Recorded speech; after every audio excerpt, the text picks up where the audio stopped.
How then shall we live in times like these? Part 3. Jude continues by encouraging the believers to pray in the Spirit. He says in verse 20, "But you, beloved, building yourselves up on your most holy faith, praying in the Holy Spirit." What does it mean to pray in the Spirit? First and foremost, one has to have the Holy Spirit to be able to pray in the Spirit. In other words, you need to be born again by first placing your faith in the finished work of Christ, who on your behalf died as your substitute at Calvary, where he was crucified for sinners, buried, and then he rose again from the dead on the third day. The Bible says, "For by grace are you saved through faith, and that not of yourselves, it is a gift of God, not by works, lest any man should boast."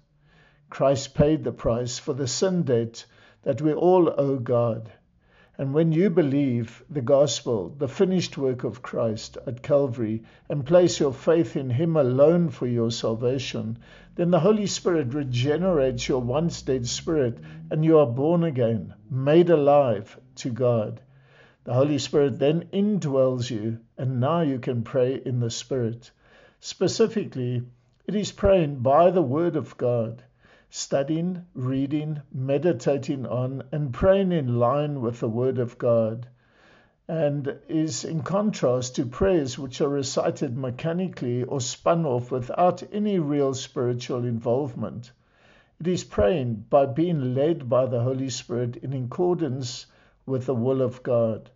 As you study His Word and the Spirit illumines it to you, so that you understand how it applies to you personally, then you are able to pray and ask God for whatever you need according to His will. Isn't that amazing?